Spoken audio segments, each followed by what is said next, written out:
Chapter.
Let's start the debate with the number one issue for Democratic voters, health care.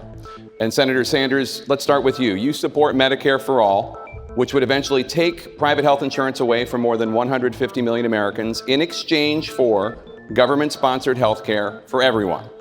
Congressman Delaney just referred to it as bad policy, and previously he has called the idea political suicide that will just get President Trump reelected. What do you say to Congressman Delaney? Medicare for all is comprehensive. It covers all health care needs for senior citizens. It will finally include dental care, hearing aids, and eyeglasses. But you don't know. Second of all, you're wrong. Come to you in a second, I do know, and I wrote the damn bill.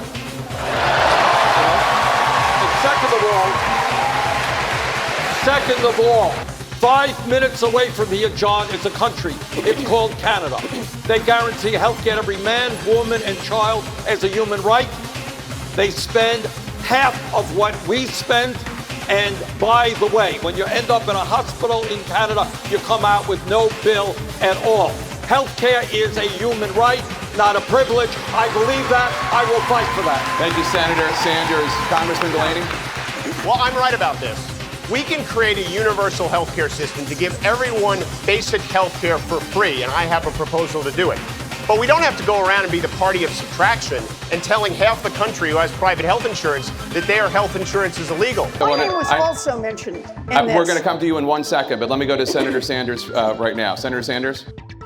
The fact of the matter is, if you want stability in the healthcare system, if you want a system which gives you freedom of choice with regard to doctor or hospital, which is a system which will not bankrupt you, the answer is to get rid of the profiteering of the drug companies and the insurance companies, move to Medicare for all. But now he's talking about a different issue. What I'm talking about is really simple. We should deal with the tragedy of being uninsured and give everyone health care as a right. But why do we got to be the party of taking something away from people? No one is the party. That's what they're running on. They're running on telling half the country that your health insurance is illegal. It says it right in the bill. All right. We don't have to do that. We can give everyone health care and allow people to have choice. That's the American way. No, that's Republican. So look, let's be clear about this. We are the Democrats. We are not about trying to take away health care from anyone. That's what the Republicans are trying to do. And we should stop using Republican talking points in order to talk with each other about how to best provide that health care.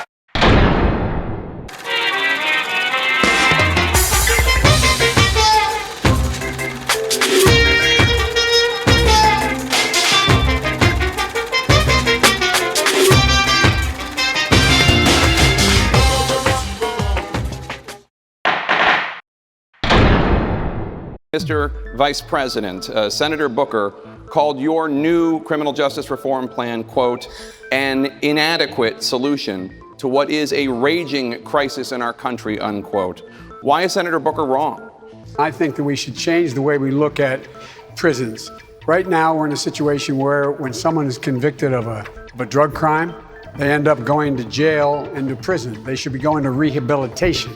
They shouldn't be going to prison.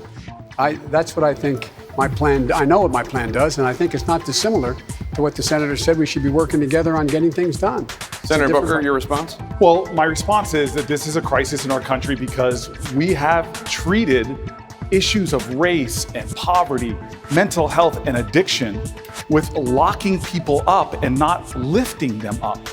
We have got to have far more bold action on criminal justice reform, like having true marijuana justice, which means that we legalize it on a federal level and reinvest the profits in communities that have been disproportionately targeted by marijuana enforcement. Vice President Biden, I want to give you a chance to respond. The fact is that the bills that the future president here, that the senator is talking about are bills that were passed years ago, and they're passed overwhelmingly.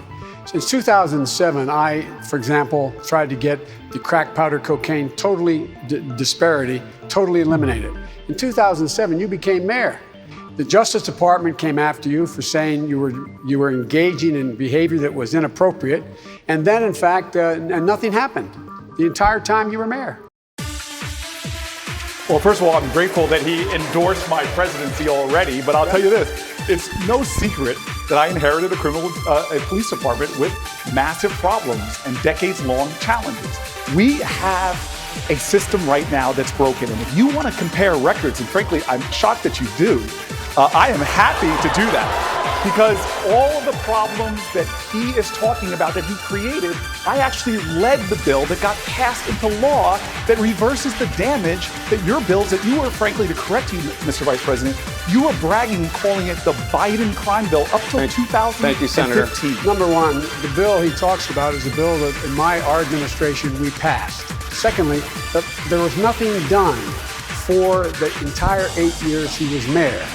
There was nothing done to deal with the police department that was corrupt. Why did you announce on the first day a zero-tolerance policy of stop and frisk and hire Rudy Giuliani's guy? I knowingly violate. Mr. Vice President, there's a saying in my community, you're dipping into Kool-Aid and you don't even know the flavor.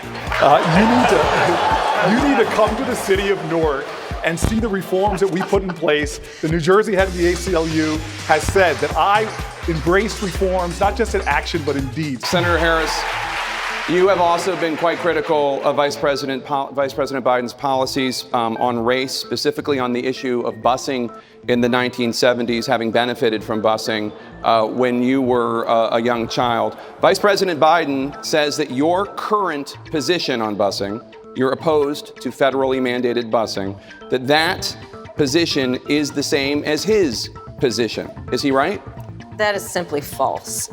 And let's be very clear about this. When Vice President Biden was in the United States Senate working with segregationists to oppose busing, which was the vehicle by which we would integrate America's public schools, had I been in the United States Senate at that time, I would have been completely on the other side of the aisle. And let's be clear about this. Had those segregationists their way, I would not be a member of the United States Senate, Cory Booker would not be a member of the United States Senate, and Barack Obama would not have been in a position to nominate him to the title he now holds. And so, on that issue, we could not be more apart.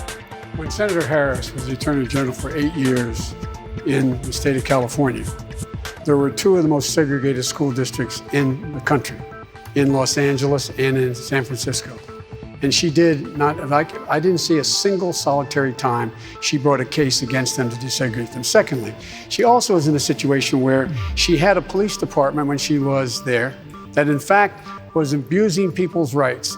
And the fact was that she, in fact, was told by her own people, that her own staff, that she should do something about and disclose to defense attorneys like me that you, in fact, have been, the police officer did something that did not give you information that would exculpate your client. She didn't do that. This is simply not true.